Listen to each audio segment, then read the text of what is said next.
Yeah, g'day, I'm Ryan and I'm my second year of my BCom and I'm going to give you a little insight into why I'm inclined to think that I'm of the conventional vocational personality type. I've experienced working indoors and outdoors in different work environments, and from this, I think it's fair to take away that my vocational preference is conventional. When I was 15, I worked outdoors on a golf course and I did it for 3 years. And to be fair, I got bored of all the repetitive tasks, the hot days, the wet days. It all just really ruined your morale. I tired of the lifestyle, so I seek work elsewhere, and I now work in an office, and I'm head of logistics, and it pays better and it provides a much more comfortable working environment. I'm much happier processing numbers and handling the payments, etc., because it challenges you to get it right every time. If you aren't accurate in what you do, the whole office will suffer as a consequence. I enjoy this challenge and I strive to get better and be world class at my job every single day. I think my experience working outdoors and indoors has gone a long way in really determining, in fact confirming, my vocational preference. It's fair to say that working on a golf course wasn't for me, and it was good to get that experience before I moved into an office environment. Hi, I'm Zihao Zhang.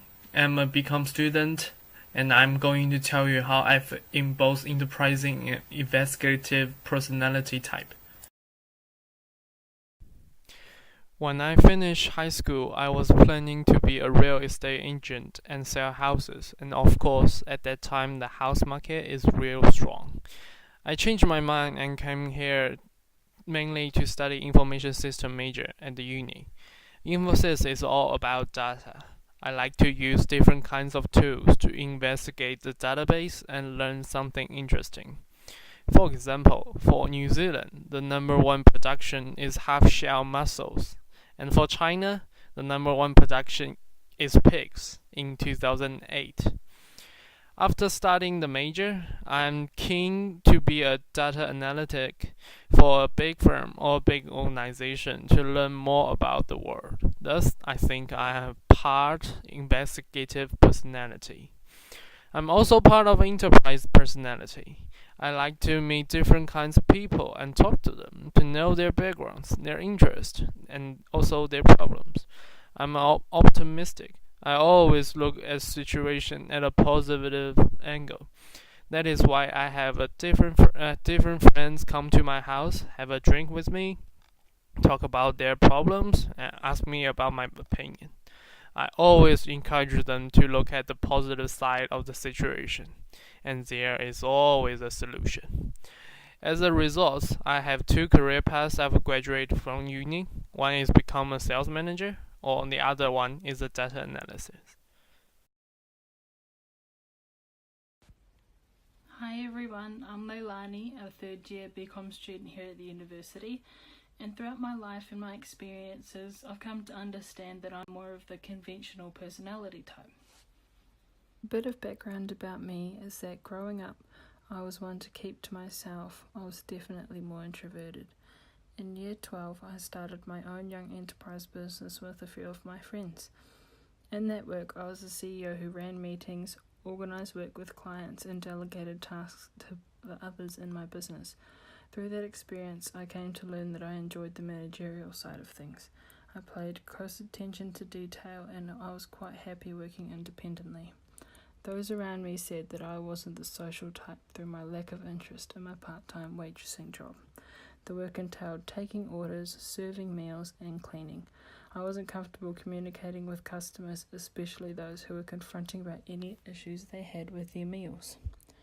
I also found out that I am not someone who enjoys getting told what to do or being corrected. I lacked intrinsic satisfaction as the job itself neither excited me or interested me. I was focused on the extrinsic benefits such as money and adding it to my CV.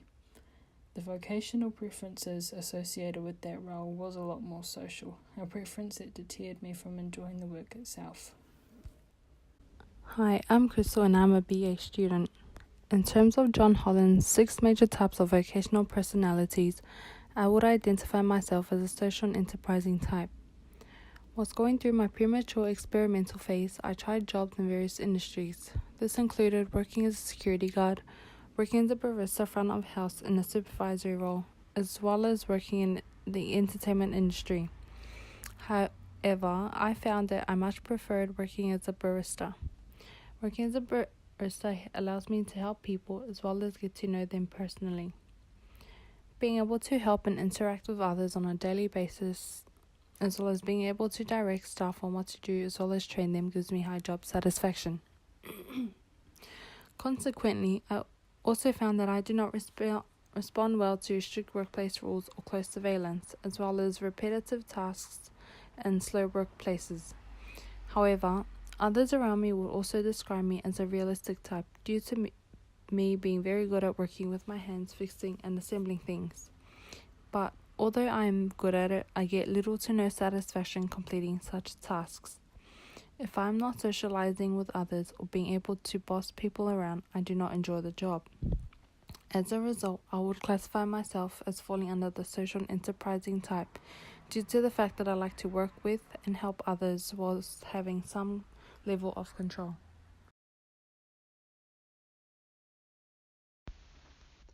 One of the main problems with adjusting from the transition from uni to work is a change in culture. At uni, you're regularly able to go out, miss lectures, socialise, as long as you got the work done. At work, this simply just isn't possible, and this does pose difficult for some. A strategy to cope with this is to adjust your mindset coming into the work. Don't set your expectations too high, and don't think it will be a smooth transition. It will take time to adjust to your new environment. Strategies that could be useful when coming across diversity is to start a dialogue of communication. By starting a dialogue, you're able to understand who you're working with, and they're able to understand how you work, and you'll enable a better workflow. By gaining a mutual respect, you'll also be able to do this. Try to adapt to the discourse of your new work environment. It's how the place is run and how it's always been, so it's better to fit in than to stick out. Lack of experiences and skill base may restrict knowledge and ability to expand. It may be harder to find a job as you lack prior knowledge of the workforce, therefore lessened interest by employer. Some strategies to combat this is mentorship. Mentorship provides insight into the workforce that you're interested in. It provides a role model of who you could be in the workforce. Counselling, some sort of support, and it can also provide connections to jobs outside of just graduate programs, and you'll be able to gain prior knowledge that employers are looking for.